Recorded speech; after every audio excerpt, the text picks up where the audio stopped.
Ya, halo, berjumpa lagi Bapak Ibu. Saya akan buat video ulasan saham untuk perdagangan tanggal 7 Desember 2020. Ada 20 emiten ya, kita bahas saja.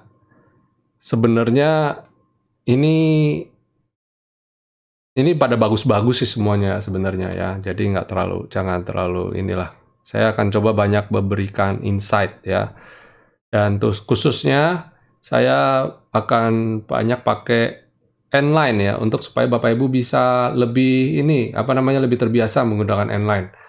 Jadi ada yang tanya, Pak, N-line itu bobotnya berat mana sama V-line? Oh jelas bobotnya berat N-line, karena N-line itu saya kalkulasi momentumnya berat. Jadi kalau mau sampai bisa breakout itu, wah itu keren banget.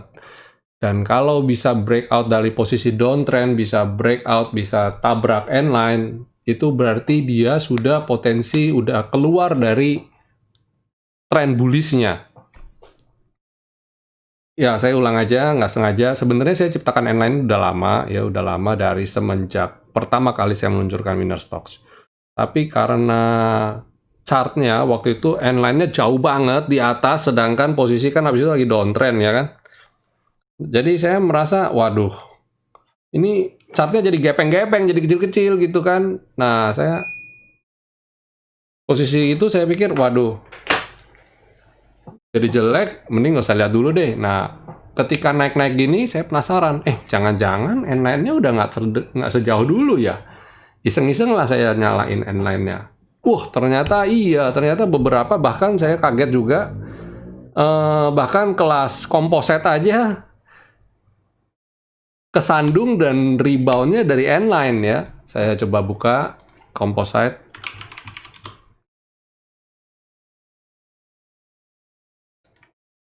Nah ini, kesandung ya, dia mendobrak nggak jadi merah, terus habis itu dia breakout. Nah ketika dia bisa breakout, naik turun, ketahannya juga di N-line gitu ya. Jadi ya itulah. Tapi gini Pak, Bu, saya tidak mau Bapak Ibu, kenapa saya menerangkan N-line ini? Karena gini, bagaimanapun juga ini adalah indikator. Dan memang saat ini indikator ini memang wow banget, Tapi jangan terlalu dikultuskan, yang artinya, wah N-line saya keren banget. Nomor satu yang paling penting tetap di money management, tetap di risk management. Ini hanya alat bantu. Jadi jangan jadikan ketika N-line, wow breakout N-line, berarti saya all in. Nah itu udah salah, itu udah salah, nggak boleh. Jadi ketika Bapak Ibu posisinya sudah seperti itu, tinggal tunggu waktu Bapak Ibu kesandung dan mengalami kerugian yang besar. Jadi tetap saya ajak Bapak Ibu tetap harus ketika Bapak Ibu trading harus dengan kepala dingin ya. Jangan kayak tadi ada emiten yang terbang langsung dihajar kanan gitu, terus dia swing. Kejadian tuh di INAF, INAF dan KF pagi-pagi. Pempeng naik terus dia swing. Terus ada yang tanya sama saya, Pak Erwin ini gimana nih? Saya belinya tadi buru-buru sih, pikir saya bakal arah di pagi-pagi. Ternyata dia swing dulu. Wah, MRA-nya cukup dalam nih. Berapa persen? Hampir 4%-an. Saya jual dulu apa enggak ya Pak ya? Saya bilang, loh tadi kan maksudnya kalau lagi terbang jangan dikejar gitu kan. Iya, karena saya lihat chartnya bagus banget gini-gini. Nah, saya nggak mau Bapak Ibu terjebak di situ. Terlalu, ya kalau bahasa saya sih, terlalu percaya sama sistem. Ya percaya sama sistem boleh, tapi jangan sampai Bapak Ibu sampai 100% di full di situ. Ya jangan, tetap nomor satu money management, nomor dua risk management. Karena apa? Di atas semuanya, yang pegang rule ya, yang menguasai dunia itu adalah market ya. Jadi sehebat apapun trading system, kalau kita tidak menggunakan money management dan risk management yang benar, kita pasti akan digulung sama yang namanya market. Itu udah hukum alam. Saya sudah saya sudah buat trading system, saya sudah bikin trading system, mencoba trading system yang lain juga sudah saya coba, Dan ujung-ujungnya satu kok. Kalau Bapak Ibu tidak menggunakan risk management dan money management yang baik, just matter of time, bam, disikat sama Mr. Market. Dan saya sebagai developer trading system juga tidak boleh berhenti dan tidak boleh jumawa, tidak boleh sombong juga. Saya saat ini trading system saya umpamanya memang oke, bagus, tapi saya juga tidak mau lantas berlengah, lantas selesai sudah gitu. Saya tetap riset, tetap mencari yang terbaik dari market itu apa, dan selama bullish saya yakin ini trading system saya akan bagus. Yang ketika bearish aja bagus, apalagi bullish. Tapi kita nggak tahu nanti setelah 3-4 tahun, who knows, ya kan? Jadi saya tetap untuk mengencourage untuk selalu riset lagi, dan riset lagi. Oke, ya, kita akan bahas ya emiten apa aja yang akan untuk jadi pertanyaan Bapak Ibu ya. Kita mulai dari TINS. TINS ini oke banget, bagus banget, jaga trailing stop saja. Kalau belum punya bagaimana? Kalau belum punya, sebenarnya ini jaraknya sudah cukup jauh daripada selendang. Jadi saya bilang, lebih bagus kalau dia itu dekat-dekat selendang. Ya. Kalau besok dia candle-nya biru tua, boleh dikejar. Tapi gunakan piramida terbalik. Masuk sedikit dulu. Ya. Ketika dia breakout, baru masuk lagi. Pokoknya kalau dia simple ya, pokoknya ini rule simple, pegang aja untuk money management. Kalau posisinya dirasa risk and reward-nya sudah mulai nggak imbang, gunakan piramida terbalik ya, piramida terbalik. Masuk kecil, terus udah gitu tambah size-nya lebih besar, dan kalau confirm kita udah dapat profit, masuk dengan size lebih besar lagi. Iya. Terus kemudian Adikarya. Wah, keren banget kan? Kan kita jadi punya acuan. Selama di atas N-line aman, Pak. Boleh nambah nggak? Ya boleh, kalau dia posisi masih di areal ini. Kalau belum punya mau masuk boleh nggak? Kalau saya bilang sama, seperti tadi. Posisi saham sudah tinggi, tapi bukan berarti dia sudah selesai, tapi lebih amannya gunakan money management dan dengan aturan rule piramida terbalik tadi ya. Kemudian Excel, wow, Excel keren. Tunggu apa lagi? What are you waiting for ya? Tadi ISAT juga bagus, Excel juga ini oke ya. Silakan ya, silakan Excel, silakan untuk besok. Bagi yang mau beli boleh. Target kemana? N-line dulu lah, kelihatan banget kok itu, ya kan? Lalu hoki. Nah, hoki ini saya kemarin bilang monthly-nya bagus banget ya. Nih monthly-nya. Ya. Weekly-nya juga, tapi saya kasih tahu Bapak Ibu, ini kan jaraknya sudah terlalu tinggi nih, ya. Jadi pastikan money manajemennya diatur benar ya. Dan ini hanya untuk orang yang sabar. Kalau besok candle-nya merah tua, jualan dulu. Tapi kalau belum merah tua, hati-hati ya, karena gini nih. Dia udah berhari-hari rally, jadi tunggu koreksi dulu, sebaiknya baru kita beli. Harapan saya sih tunggu koreksi dulu. Dan dia kalau koreksi bisa lama loh, bikin galau loh. Jadi kalau Bapak Ibu minusnya sudah terlanjur masuk dan minusnya belum terlalu banyak, buat saya bilang sih better jualan dulu dikit. Pokoknya kurangin porsinya lah. Kita masuk baru banyak kalau dia sudah dekat-dekat selendang. Ini oke kok, nggak usah khawatir. Gampang banget ngebaca pergerakannya hoki ini. Pokoknya di selendang, breakout selendang, beli. Itu udah bagus banget. Ya. BTPS. Nah ini oke ya, selama dia masih ada di atas selendang, atau di dalam selendang, oke, dia di atas selendang, silakan. Dan cermatin kalau dia bisa breakout ini. Selama dia belum bisa breakout, saya bilang sih santai dulu aja ya. 4320 jadi resistennya, kalau bisa breakout 430, 320 silakan buy. Kalau dia bisa breakout 4320, selanjutnya tahapan berikutnya adalah 4480 ya. Kalau dia bisa breakout ini keren lah. Silakan. Tower juga pada dasarnya masih oke ya. Perhatikan ini susunannya bullish kok. Jadi sabar-sabar aja. Masalahnya adalah rumput tetangga lebih hijau. Yang lain terbangnya tinggi-tinggi, keren-keren. Terus ini gimana punya saya? Kalau Bapak Ibu punya bisa pindah, ya pindah aja. Sebagian-sebagian, bertahap ya. Kalau nggak sabar.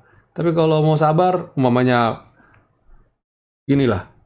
Daripada ini uang saya sudah diporto semua, udah full amount semua, udah standby semua, saya yakin pasti naik. Ya udah tutup buku aja, nggak usah lihat trading-trading orang lain, tidak usah lihat running trade. Pasti kepicu, pasti kepancing pengen beli, bawaannya gitu. Ya, kecuali ini mau dijual dulu boleh. Kalau saya bilang tower jual dulu sebagian lah, masuk yang tempat lain aja nggak apa-apa. Nah, pertanyaannya adalah, adik hari ini ada yang request Tekimi NKP nggak? Nggak ada ya. Tapi kalau saya bilang Tekimi NKP saat ini risk and reward-nya sudah cukup menegangkan. Tadi saya sudah kasih warning untuk Tekim, hati-hati besok. Kalau besok dia koreksi, silakan jual ya. Sekalian saya bahas deh bonus. Nah ini, eh ini pada dasarnya memang keren banget sih ya, memang keren banget. Nah yang inilah, ini targetnya ke atas ini. Tapi dia udah deket. Nah ya, udah deket. Jadi kalau saya bilang, kalau besok dia di bawah ini, jualan. Selama dia masih di atas ini, masih di atas 9550 lah, jadi batas bawah saya. Di bawah 9550 saya jualan. I'm clear, I'm done. Karena apa? Dia bisa koreksi dulu, untuk kemudian dia swing lagi, naik lagi. Ya, ini. Hati-hati. 9550 jadi batasnya. Terlalu jauh dong Pak, itu selisihnya lumayan loh Pak, 10%-an, apa, 5%-an. Ya memang 5%. Trailing stop saya kan selalu 5%, saya udah bilang. Stop loss 5%, trailing stop 5%. Turun 5%, ya ambil dulu untungnya kita. Ya kan? Jadi pokoknya stop loss dan trailing stop selalu saya batasi di 5%. Gampang, nginget-ngingetnya gampang, lakukannya juga gampang. Ya, dibikin santai aja. Yang bikin kita nggak santai adalah apa? Greedy kita, hope kita, dan fear kita. Itu yang jadi bikin kita galau. Kalau disiplin, mestinya nggak apa-apa. Satu lagi INKP. Nah, INKP tadi juga turunnya bantingannya cukup lumayan. Ya, berbahagialah yang tadi sempat jualan di atas. Tapi saya bilang ini sih belum selesai. Don't worry. Ini sideways-nya kelamaan. Ini sideways-nya lama loh. Nih, dari bulan September sampai bulan Desember. Berapa bulan? Oktober, November, Desember. September juga dihitung ya. Ini dari awal September kok.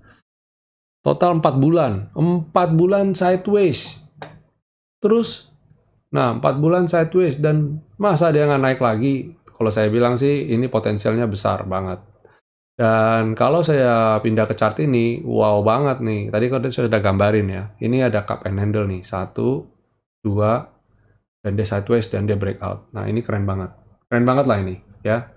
Silakan Bapak Ibu yang mau INKP hold boleh. Nawar di areal ini deh ya kalau ini. Saya juga mau beli kok. Saya belum punya INKP, punyanya Tekim. Wow banget kan. Nggak ada yang request lagi. Gimana sih ini? Lalu PPRE. PPRE kalau di daily-nya bisa breakout keren. Tapi selama belum jangan. Tapi satu hal, cermati. Transaksinya ya, transaksinya kalau saya bilang kurang. Saya lebih recommended PPRO. Bapak Ibu silakan nonton market review ulasan saya. Rekomendasi saya sudah ada review ya. TBLA. TBLA juga masih not okay, masih sideways ya. Transaksinya juga kecil ya. Perhatikan transaksinya. Ya. Ada juga yang tanya lagi sama saya, Pak Erwin kok cepet banget ya? Refleks bisa tahu ini transaksinya pasti kecil, ini kok transaksinya besar. Milah-milahnya gimana sih? Gampang. Saya soalnya sudah terlalu sering lihat chart. Saya tahu TBLA nggak mungkin besar. Dan saham mana yang yang transaksinya besar, saham mana yang kecil. Itu udah jalan, di sini tuh udah jalan. Karena udah refleks ya, udah sering lihat, jadi udah otomatis jadi alarm. Pegas juga ini kalau Pegas siap breakout ya. Kalau dia bisa breakout ini silakan ya. Sabar aja untuk Pegas. Akra. Akra keren. Akra ini daily-nya keren banget. Kan saya sudah bilang kalau breakout 3130 silakan buy. Ada deh ulasan saya di mana kalian coba lihatlah. Saya buat ini jelas kok, udah lama juga ya. Akra silakan. Saya rekomendasikan Akra itu terakhir belum lama kok. Di Javu saya nih, Akra. Kalau nggak di rekomendasi saham, di ulasan saham saya rekomendasiin Akra.